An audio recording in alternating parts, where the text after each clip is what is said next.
दुर्वासा जी का नाम तो सुना होगा, जो दूर्वा खा के रहते थे। और दुर्वासा जी वो हैं जो किसी को भी श्राप दे देते थे, बड़े गुस्सैल साधु हैं। एक बार उन्होंने एक भक्त से पंगा ले लिया। भागवत जी में कथा है, एक भक्त थे, नाम था अम्बरीश। क्या नाम था? क्या नाम था? अम्बरीश। अम्बरीशो महाभागा सप्तद्वीपवती महिम। एक अम्बरीश नाम के भक्त थे। वो बेचारे इतने बड़े भक्त थे, सप्तद्वीपवती महिम, सातवां द्वीप के संपूर्ण विश्व के राजा थे अम्बरीश, लेकिन बहुत बड़े भक्त थे। अपने हाथ से गेहूं पीसते थे चक्की से, अपने हाथ से रोटी बनाते थे, अपने हाथ से भगवान को भोग लगाते थे, और भगवान के पूजा के बर्तन अपने हाथ से साफ करते थे। भगवान की ड्रेस, भगवान के वस्त्र अपने हाथ से बनाते थे, भगवान की माला अपने हाथ से बनाते थे, भगवान के लिए पुष्प खुद तोड़ कर लाते थे, जमीन में सोते थे। ऐसे श्रेष्ठ भक्त थे अम्बरीश जी। और वो एकादशी बहुत करते थे। एकादशी के दिन निराहार रहते थे, कोई जलपान नहीं। द्वादशी के दिन ब्राह्मणों को भोग लगाकर, ब्राह्मणों को भोजन पवाकर और फिर वो पाते थे। एकादशी में बड़ी निष्ठा थी। एक दिन एक घटना घट गई, दुर्वासा जी आ गए। कब आए? द्वादशी के दिन। और द्वादशी का नियम होता है, एकादशी का नियम होता है कि द्वादशी को ही पारण कर लेना चाहिए। पारण मतलब कुछ खा लेना चाहिए, तब व्रत पूरा होता है। क्या पाना चाहिए?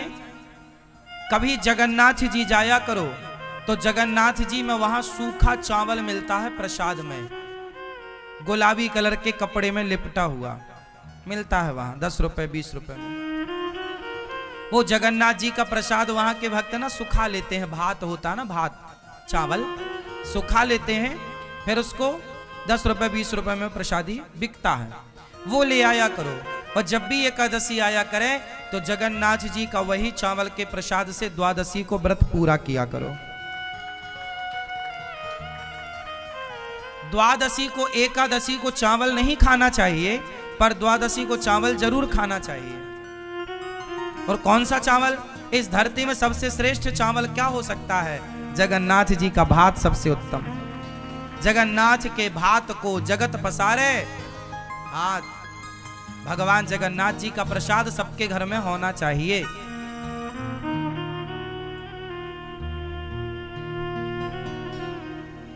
हम तो कहते हैं जगन्नाथ जी का प्रसाद अपने घर में ले आओ और 2-2 दाने रोज खाया करो प्रसाद जगन्नाथ जी का।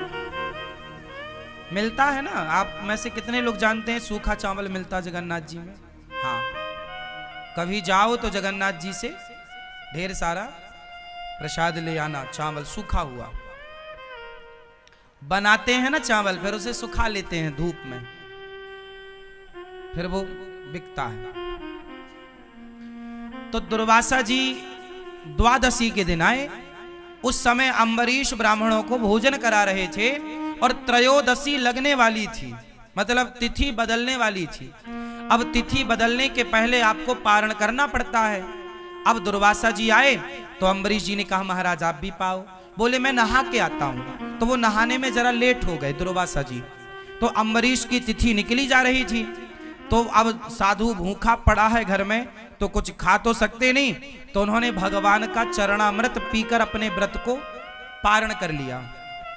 व्रत का पारण किससे कर लिया? अम्बरीश जी ने चरणामृत पीकर। अब वो चरणामृत पी रहे थे कि सामने से दुर्वासा जी आ गए। अब दुर्वासा जी बड़े गुस्सैल आदमी, संत क्यों मुझे खिलाए बिना खा गया? जानता नहीं मैं कौन हूं? मैं तुझे, तू बड़ा भक्त बन रहा है, मैं आज तुझे दंडित करूंगा। तूने एक साधु का अपमान किया है, तू जानता नहीं मैं कौन हूं? तूने मुझे खिलाए बिना खा लिया। और दुर्वासा जी से सारा जग डरता था कि बहुत खतरनाक बाबा है। आज बाबा जी का पंगा पड़ गया अम्बरीश जी से, लेकिन अम्बरीश जी तो हाथ जोड़े खड़े हैं, हे महाराज यदि अपराध बना है तो मुझे दंड दीजिए। और अम्बरीश ऐसे भक्त थे कि जब वो अपने हाथ से गेहूं पीसा करते थे तो बगल में भगवान बैठकर उनको हवा किया करते थे अपने पीतांबर से, ऐसे ऐसे। भगवान स्वयं उनके प्रेम में बिक चुके थे। भगवान स्वयं उनके प्रेम में बिक चुके थे। जब जब अम्बरीश भगवान की सेवा करते तो भगवान स्वयं उनकी सेवा करते।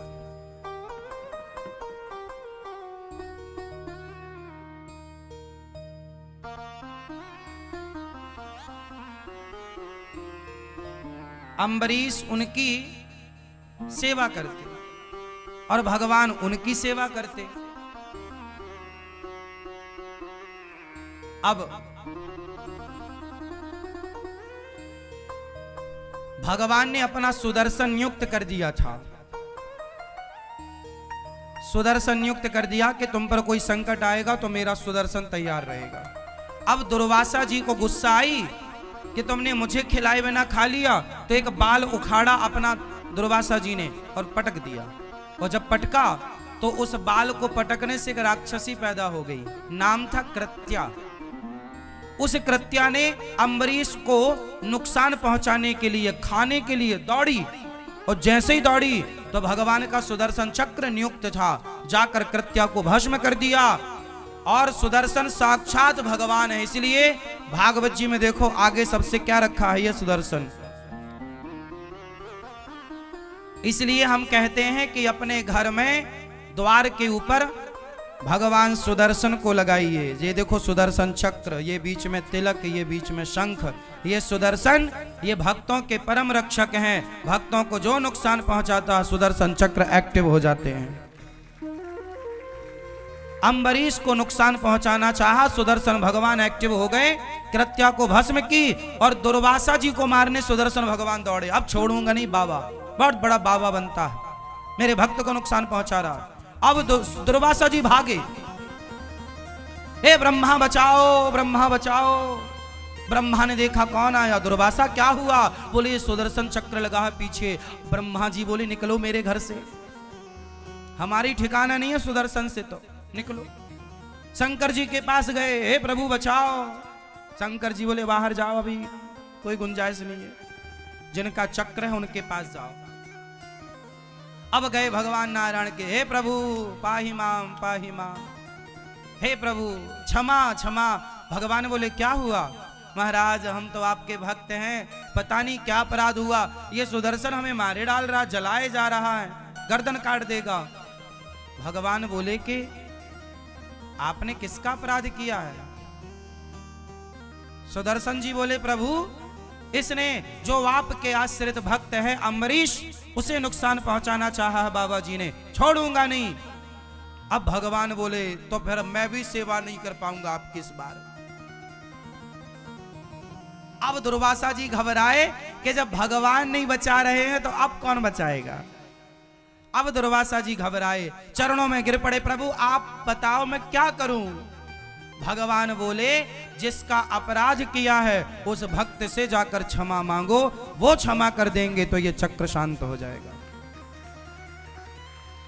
तब दुर्वासा जी दौड़े दौड़े अम्बरीश जी के, तब तक दुर्वासा जी के शरीर जलने लगा, मूंछों के बाल भी कुछ जल गए। दौड़े दौड़े अम्बरीश जी के चरणों में गए।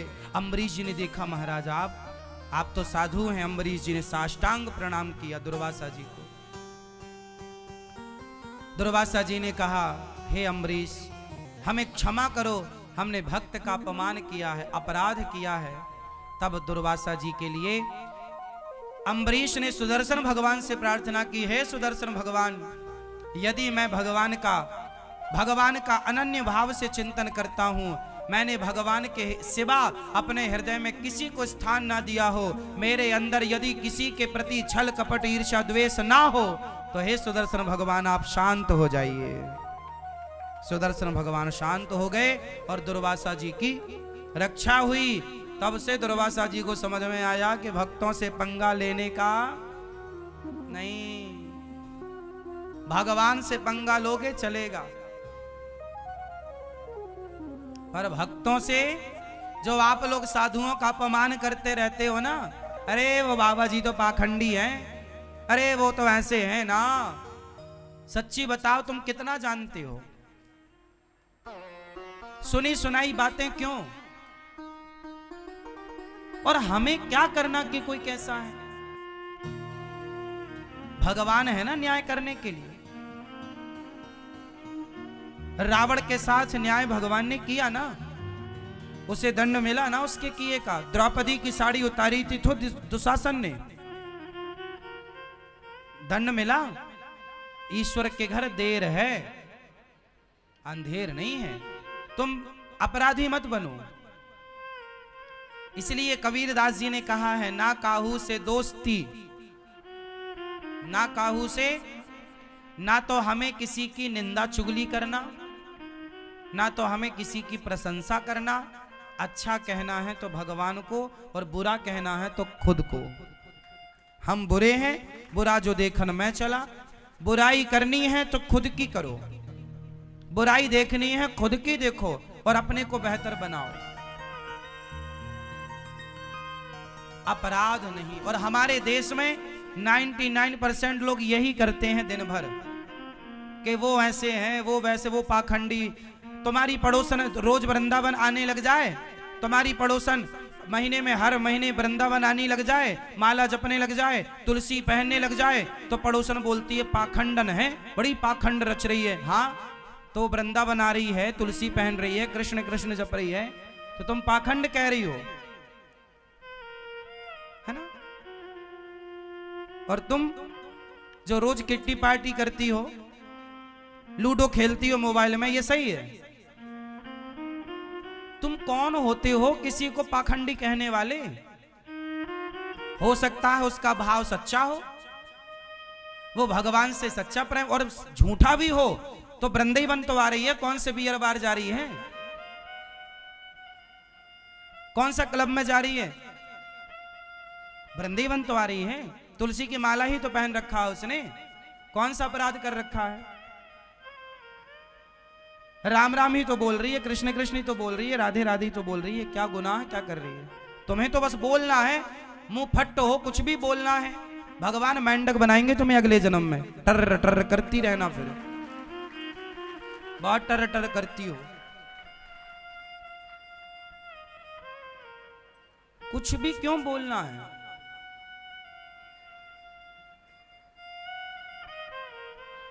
तुम शराबी को कभी ये नहीं कहते कि ये पाखंडी है, शराबी को कभी तुम शराबी नहीं कहते, शराबी की तुम बुराई नहीं करते। पर तुम्हारे पड़ोस में 4 लोग शराबी हैं, और तुम्हारे पड़ोस की 4 स्त्रियां हैं, 4 लड़कियां हैं, जो रोज रात को शराब पीने के लिए वहां जाती हैं क्लबों में। तो तुमने उनके लिए नहीं बोला कि ये पाखंड है, ये कहा तुम क्लबों में जाके शराब पी रही हो, रात रात पूरी रात नाचती है लड़की और लड़के, लोग उन्हें कुछ नहीं कहते। पर कोई एक भजन करने लग जाए तो सारा गांव सारा समाज उसे पाखंडी कहने लग जाता, तुम बड़े पाखंडी हो। अब बताओ भाई, जमाना कितना उल्टा हो गया है।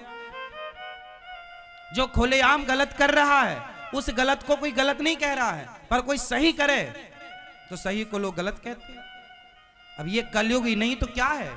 अंधे हो, धृतराष्ट्र हो, फिर तुम गांधारी हो, पट्टी बंधी है आंखों में, जो तुम सही और गलत को पहचान नहीं पा रहे हो। कोई मांस ना खाए तो मांस खाने वाले लोग उस पर चढ़ाई कर देते, अरे तुम गलत हो, सारे लोग खा रहे हैं मांस, तुम क्यों नहीं खाती हो? यदि परिवार में सारे लोग मांसाहारी हैं और कोई लड़की मांस छोड़ दे, कोई लड़का मांस छोड़ दे, तो घर वाले टूट पड़ते, अरे तुम क्यों नहीं खा रही हो? मतलब भैया हम नहीं खा रहे हैं, गलत है ये, किसी की हत्या करना। तो वो लोग क्या कहते, नहीं तुम गलत हो, जो खा रहे हैं वो अपने आप को सही साबित करते, नहीं जी तुम गलत हो। क्यों? वो क्यों सही कह रहे हैं? क्योंकि उनके खिलाफ कोई चला गया सही राह पर। वो क्या चाहते हैं कि हम गलत हैं तो तुम भी रहो। चोर चोर मौसेरे भाई, तुम सही क्यों चली गई? दिक्कत लोगों को गलत आदमी से नहीं है, गलत स्त्रियों से दिक्कत नहीं है, भले लोगों से समाज को दिक्कत है। यह बात सही है या गलत है?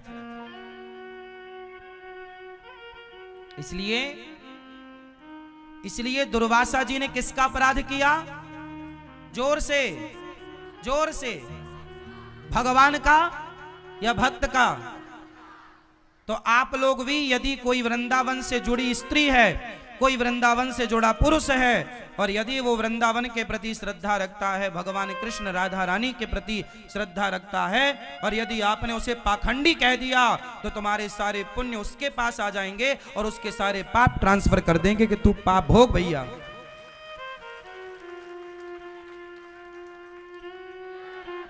मैं सवाल पूछता हूं आप सबसे, आप सबसे मतलब उन लोगों से, आप सबका मतलब है उन लोगों से जो ये शब्द का प्रयोग करते हैं कि तुम पाखंडी हो। भाई क्या पाखंड है? कोई साधु संत बाल बढ़ा लेते हैं, कपड़ा पहन लेते हैं भगवा, तो लोग कहते पाखंडी बाबा है।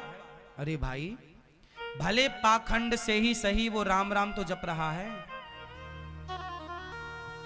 दुर्वासा जी का अभिमान समाप्त हुआ, और आज से आपके एक बहुत बड़ी सबक क्या मिली, कथा से क्या सीखा आपने आज? किस अपराध से बचेंगे? किस अपराध से बचेंगे? भक्त के अपराध से। एक पति पत्नी जा रहे थे,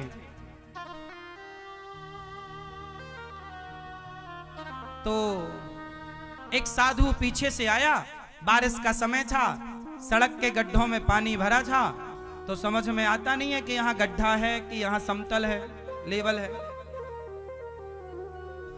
तो एक साधु बढ़िया कीर्तन, संत तो मस्त कीर्तन, श्री कृष्ण गोविंद हरे मुरारी, मस्त चला जा रहा था।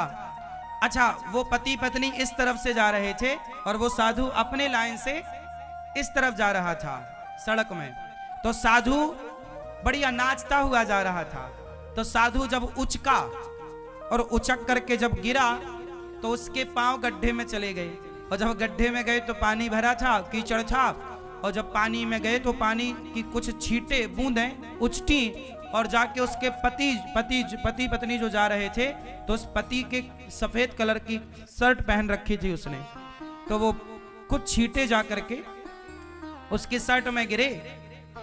तो वो आदमी बड़ा गुस्से हुआ, अरे बाबा पागल हो गया है, देख के नहीं चलता। लो भैया, वो आदमी आया और बाबा जी के गाल में जोर का एक थप्पड़ मारा, ले कपड़े गंदे कर दिया, अंधा है क्या? जबकि वो साधु तो अपनी मस्ती में था, उसे कुछ पता ही नहीं। उसने थप्पड़ मार भी दिया तो उसने कोई प्रतिकार नहीं किया, कोई जवाब नहीं दिया, कुछ वो ठीक। उसको लगा वाह विधाता, आज यही मिला खाने को, चलो यही खा के मौज करेंगे। कभी आप बढ़िया मालपुआ खवाते हो, कभी आप चना खवाते हो, कभी गुलाब जामुन खवाते हो, कभी रबड़ी खवा, आज थप्पड़ खवाया, मस्त खुश। संत भगवान का भक्त भगवान की मस्ती में मस्त रहता, जैसे रखे राम जी रहना चाहिए, और सीताराम सीताराम। भगवान तेरे फूलों से भी प्यार, थप्पड़ दे रहे हो हम खुश हैं, रबड़ी दे रहे हो हम शिकायत नहीं करेंगे कि तुमने थप्पड़ पड़वा दिए, कोई बात नहीं, जो इच्छा। और आप लोग जरा भी ना आपके प्रतिकूल मिल जाए तो आप रोने लग जाते हैं, हे भगवान तुमने ऐसा क्यों किया। जो दे रहे हैं भगवान, अच्छा हमारे भगवान की इच्छा है, आज हम भूखे रहेंगे, ये भगवान की इच्छा है तो भूखे। आज खाना दे रहे हैं तो खाओ, आज ये पहना रहे हैं तो ये पहनो, कल वो पहना रहे हैं वो पहनो, महंगा पहना रहे हैं महंगा सस्ता, जो मिल रहा है सब भगवान की इच्छा मानो कि आज ईश्वर की इच्छा। कोई आज आपको गाली दे रहा, चलो कोई बात नहीं, भगवान की आज यही इच्छा, चलो सुन लेते हैं, क्या घटेगा हमारा। संत जी बेचारे कुछ बोले नहीं, लेकिन भगवान तो भगवान है। भगवान गुस्सा हो गए, किसने मेरे भक्त को एक थप्पड़ मार दिया बताओ। अब वो जैसे ही घर गया, पति पत्नी घर गए, वो आदमी जैसे ही घर गया और अपनी सीढ़ी ऊपर चढ़ने लगा, सीढ़ी चढ़ते समय उसका पांव फिसला और ऊपर से सिर के बल नीचे गिरा, तुरंत उसकी मृत्यु हो गई। अब जब मृत्यु हुई तो अचानक किसी की मृत्यु हो जाए तो व्यक्ति तो दंग रह ही जाता है। सारे गांव के लोग, सारे लोग आ गए, उसकी पत्नी तो खूब रोई। तभी वो साधु फक्कड़ ना घूमता घूमता उसी के घर के सामने से गुजरा, तो उसने देखा कि यहाँ, अच्छा साधु को ये पता नहीं था कि ये उसी का घर है जिसने मुझे थप्पड़ मारा। तो साधु ने देखा कि आज यहाँ बहुत भीड़ है, तो साधु को लगा क्यों भाई भंडारा है क्या, कुछ खाने को मिलेगा। लोगों ने कहा मर गया है कोई, चलो यहां से। बाबा जी तुरंत दूर जाके बैठ गए।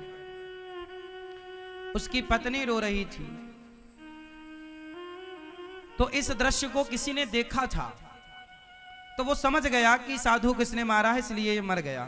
तो उसने उसकी पत्नी से जाकर बोला, सुनो, जिस साधु को तुम्हारी पति ने थप्पड़ मारा था, शायद भगवान रुष्ट हो गए हैं, वही साधु बाहर बैठा है, तुम जाओ साधु के पांव पकड़ लो। वो पत्नी दौड़ी दौड़ी गई, चरणों में गिर पड़ी, महाराज क्षमा करो, मेरे पति से अपराध हो गया, क्षमा कीजिए। साधु बोला, देवी कौन सा अपराध, आपको थप्पड़ मारा था ना अभी थोड़ी देर पहले गाल में, ये मेरे पति वही है, मृत्यु हो गई। संत ने कहा, मेरा कोई रोल नहीं है, तेरे यार ने मुझे मारा तो मेरे यार ने भी इसे मार दिया, हिसाब बराबर।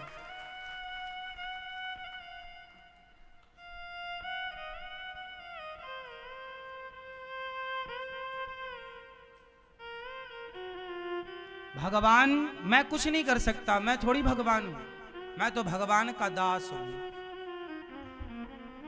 ये ईश्वर का विधान है। उसने थप्पड़ मारा तो मैं दुखी नहीं हुआ, और ये मर गया उसका दंड पाकर तो मैं खुश नहीं हूं। ये ईश्वर का विधान है, इसमें मेरा, अब बताओ इसमें उस साधु का कोई हाथ था? साधु का हाथ था नहीं ना। इसका